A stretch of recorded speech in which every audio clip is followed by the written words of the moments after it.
Xoş gördük, hörmətli tamaşaçılar. Missiya TV-nin efirində Zərintac Mayıs qızıdır. Ölkədə və dünyada bu saata olan ən vacib xəbərləri təqdim edirik.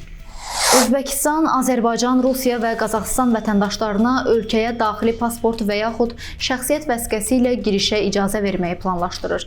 Bu, ölkə prezidenti Şavkat Mirzəyevin 2025-2026-cı illərdə turist axınının kəskin artırılması və turizm xidmətlərinin sürətlə genişləndirilməsi yolu ilə iqtisadiyyatda turizmin rolu və əhəmiyyətinin artırılması tədbirləri haqqında fərmanda öz əksini tapıb. Sənədə görə təşəbbüs səyahətlərin sadələşdirilməsinə, turizmin işgüzar və humanitar əlaqələrin inkişafına yönəlib. Özbəkistan Xarici İşlər Nazirliyinə ölkənin regionlarına turist axınını artırmaq üçün 3 ay ərzində bu 3 ölkənin müvafiq qurumları ilə danışıqlara başlamaq və nəticələrə görə öz təkliflərini hökumətə təqdim etmək tapşırılıb.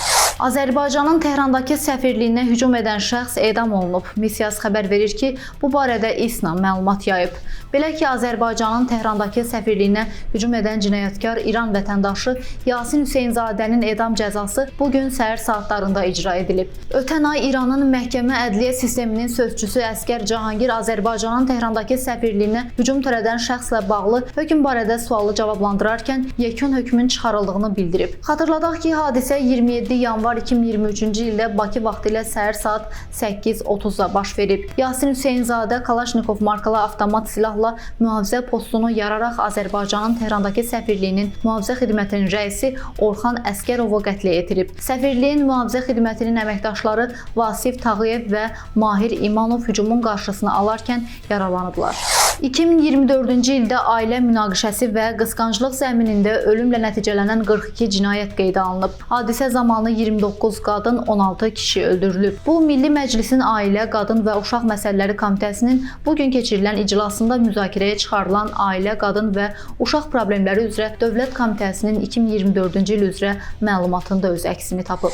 Ağdamda növbəti dəfə sümük qalıqları aşkar edilib. Sümük qalıqları işğaldan azad edilmiş Eyvazxanbəyli kəndi ərazisində qazıntı işləri aparılarkən aşkarlanıb. Əraziyə aidiyyatı üzrə hüquq mühafizə orqanlarının əməkdaşları cəlb olunub. Hazırda dəqiqləşdirmə işləri aparılır. Qeyd edək ki, Eyvazxanbəyli kəndi ərazisində aprel ayında da sümük qalıqları tapılmışdı. Mayın 20-si Bakının Sabunçu rayonu ərazisində yerləşən Love Palace Şadlıq Sarayında toy zamanı yanğın baş verib. Fövqəladə Hallar Nazirliyindən verilən məlumata görə rayonun Zabrat qəsəbəsində yerləşən Şadlıq Sarayının mətbəxində kiçik alovlanma baş verib və dərhal müdaxilə edilərək söndürülüb. Xəzər rayonunda 44 yaşlı qadını qaçıran şəxs tutulub. Mayın 19-da Xəzər rayonu Şüvəlan qəsəbəsində bir qadının zorla avtomobillə qaçırılması barədə sosial şəbəkədə yayılan görüntülər polis əməkdaşları tərəfindən araşdırılıb. Keçirilən tədbirlərlə 44 yaşlı qadına zor tətbiq edərək qaçıran şəxs müəyyən olunub. Faktla bağlı Xəzər rayon polis idarəsində Cinayət Məcəlləsinin müvafiq maddəsi ilə başlayan cinayət işi üzrə